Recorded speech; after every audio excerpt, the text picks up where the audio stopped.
На мен лично азиатските държави са ми супер интересни, но очевидно и на вас, тъй като постоянно ме заливате с коментари да направя за Сингапур. Пък, нали аз си ви слушам, затова ето ни тук. Защо тази микродържава е по-позната като града на глобите и как така всеки 11 човек, с който се разменяте по улицата, е милионер там? Предстои да разберем. Преди това, бързо ми напишете един коментар долу, коя да е следващата държава за 50 невероятни факта. Вие решавате изцяло и страната, която се повтаря най-много, става на видео. Абонамент за канала и то с камбанката би бил силно оценен, пък и ще ви носи по минимум 2 видеа всяка седмица. Може да използвате промокодовете за отстъпки в сайтовете Ozon.bg и Ardes, които са както винаги изписани тук и тук, или пък да си вземете някои от книгите ми. Разгледайте ги от линкчетата долу в описанието. Благодаря ви за подкрепата. Дан Секаранка Даха Андаберсиди... Какво беше бе? Дан Секаранка Даха Андаберсидия Унтук Мила Кукуня. 10 минути го учих това нещо. Това е малайски. Един от езиците в Сингапур.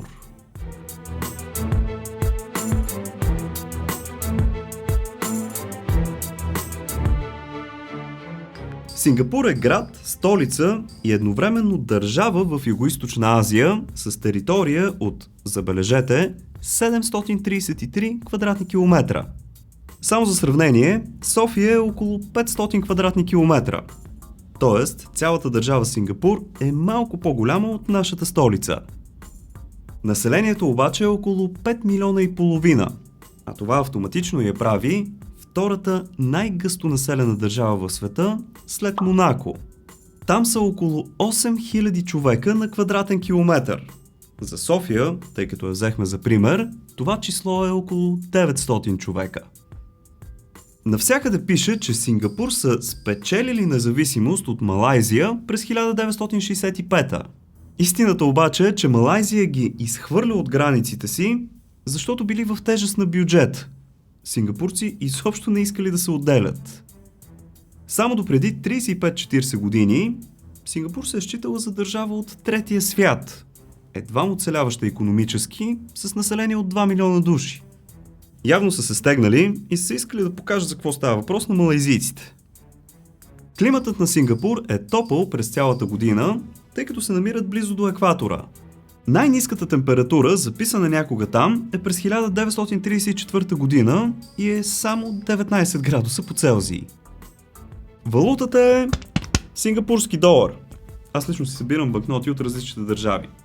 Може да ми пишете в коментарите дали вие го правите. Както и да е.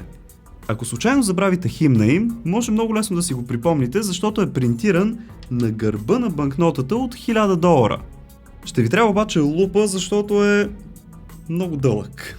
Един техен долар се равнява на около 1,30 в момента. В Сингапур се наблюдава най-равното разпределение на религиите в целия свят. 30% са будисти, 20% християни, 20% мюсюлмани, 20% атеисти, а останалото са индуси и други.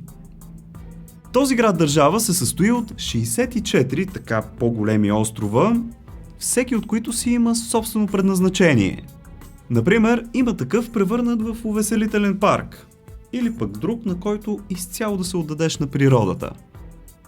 Тъй като нямат особена природна даденост, сингапурци си строят едни от най-интересните здания и бизнеси, с които да привличат туристи, също като Дубай. Един такъв пример е първата нощна зоологическа градина в света. Тя е отворила през 1994 година и там хората могат да разгледат животни, които са активни предимно през нощта. Има дори и нощно сафари, на което да се насладите. Сега е просто перфектният момент да ви попитам. Кои азиатски държави сте посещавали и били ли сте в Сингапур?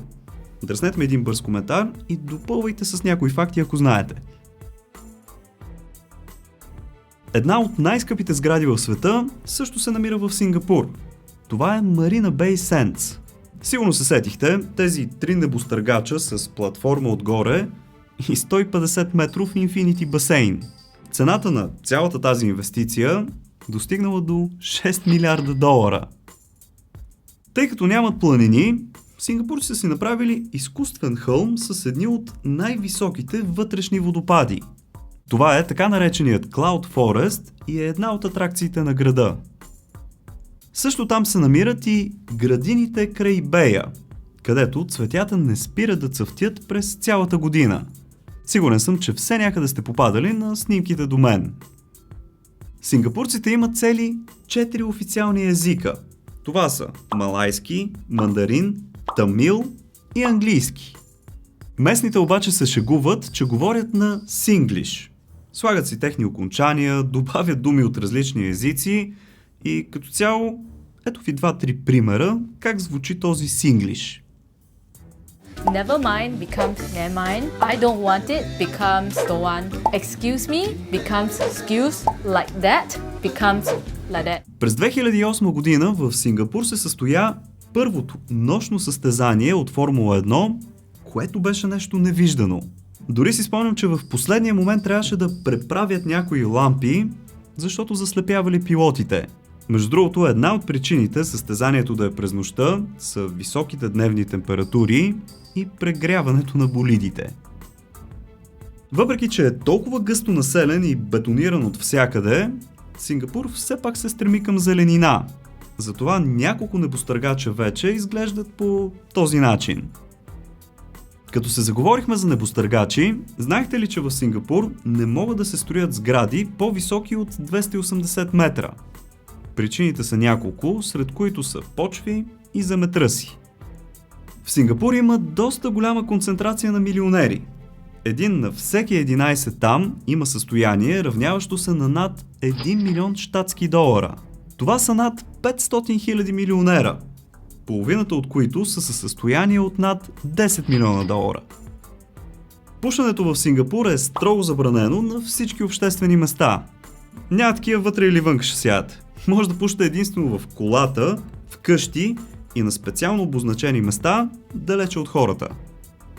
През 1992 година влиза закон, който забранява дъвките.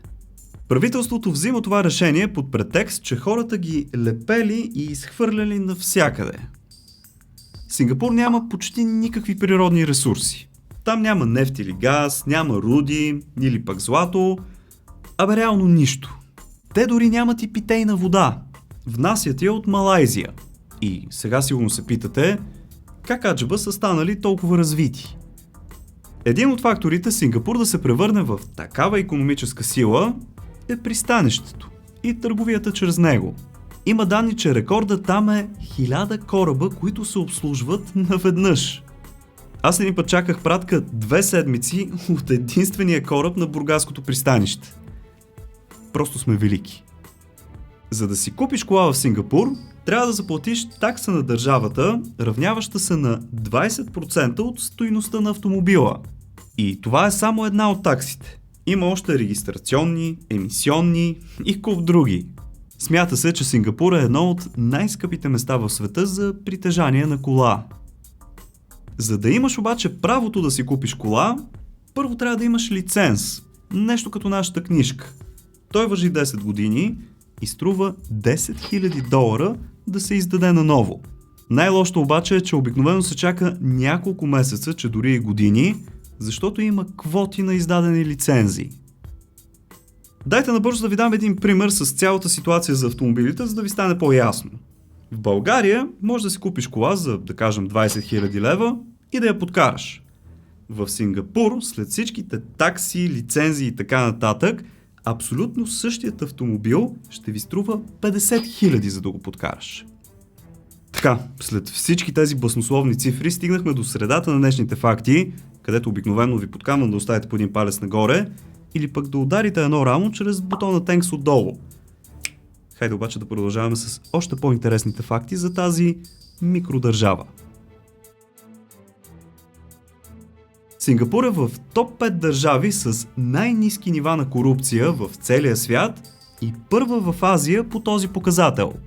Там реплика от сорта "дай да почерпя нещо", ще вкара директно в затвора. Смъртното наказание в Сингапур все още се практикува и се дава главно за притежание на наркотици. Наскоро, дори ако не се лъжа, през март месец, имаше случай на човек хванат с 44 грама хероин, който директно получи смъртна присъда. За сметка на това пък проституцията си е напълно легална, както всъщност е в повечето държави от този регион. Естествено, има си някои ограничения, но като цяло няма проблеми. Медиите в тази уж напреднала държава са изцяло под контрола на правителството и, както сигурно се сещате, това води до някои цензури. Телевизиите нямат право да говорят срещу управлението или да излъчват подобни репортажи, както и да предават сексуални дейности. В началото ви споменах, че Сингапур е града на глобите. И сега ще ви кажа защо. Ако се изплюете на земята, $1000. Ако пушите на улицата, $1000. Ако хвърлите някакъв отпадък, $2000. И това само при първо нарушение. При второ, глобите стават двойни. През 1970 година, в ужасяващ страх от хипитата, Сингапур налага забрана за дълги коси при мъжете, която пада едва през 1990. През това време куп рокаджийски банди, сред които Led Zeppelin, са си отменили турнето заради тази забрана. Летището в Сингапур е гласувано на няколко пъти за най-доброто в света. Те първи преправиха терминалите си за гиганта на Airbus A380 и са горд собственик на най-високият изкуствен водопад в света – цели 30 метра. Има статистика, която сочи, че по 2 нови ресторанта се отварят всеки божи ден в Сингапур. Не се споменава обаче колко затварят на ден. Когато голямото виенско колело било инсталирано на един от бреговете, погледнато от марината, то се въртяло обратно на часовниковата стрелка. По съвет на няколко фъншуи мастера, собствениците обърнали посоката на движение вече по часовниковата стрелка, което обаче им струвало няколко десетки хиляди долари преправяне на моторите.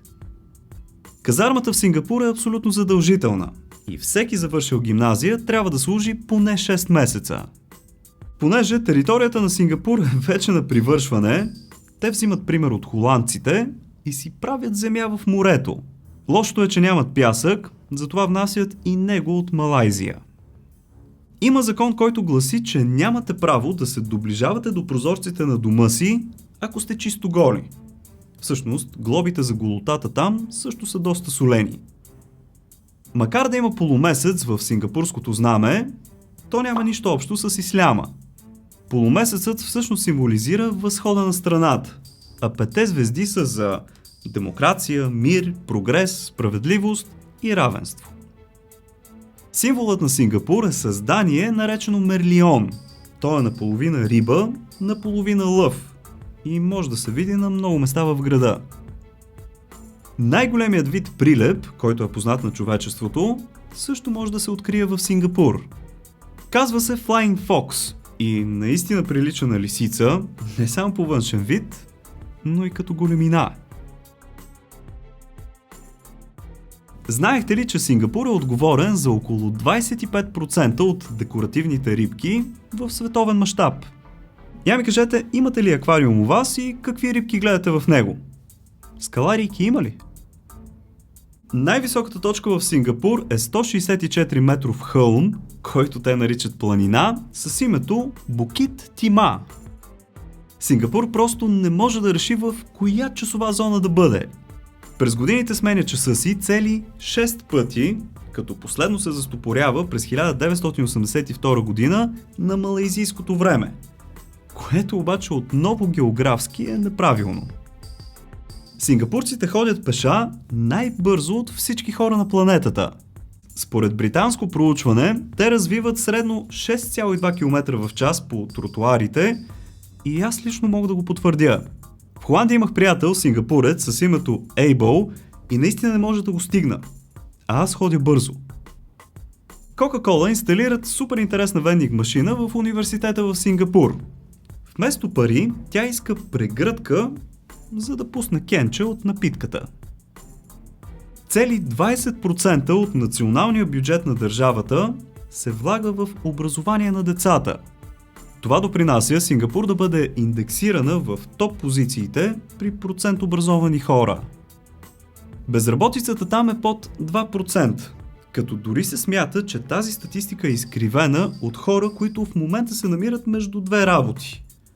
Наистина бачкат яко. Сингапурският паспорт дава право на пътуване без виза до 160 различни държави, сред които са Щатите, Япония, Европейския съюз, както и повечето азиатски държави. Сравнително отскоро, 2010 година, хазартът е разрешен с туристическа цел. Естествено, веднага се отвориха топ казина. Местните обаче трябва да плащат около $150, докато за чужденците са безплатни. Освен това, членове на сингапурско семейство могат да пуснат в някоя институция официална забрана за определен член на това семейство да посещава казината. Така в случай, че някой има проблем с хазарта, семейството му директно го забранява. Националното ястие на Сингапур е супа от свински ребра. Нарича се бак кат те и, както виждате на снимките, не изглежда особено апетитно.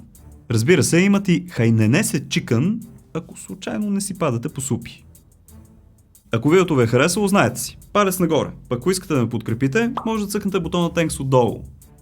Не забравяйте обаче да споделите това видео и в социалните мрежи. Така с няколко клика, то ще достигне до повече хора. Ако съдържанието, което правя, ви допада, то е вече време да се абонирате за канала. Става супер лесно от кръгчето с моята снимка ето тук горе. Пък ако случайно имате още свободно време и ви се гледат други интересни видеа, натиснете някой от ето тези тук. Благодаря ви, че за пореден път бяхте с мен. Чао! И до нови срещи!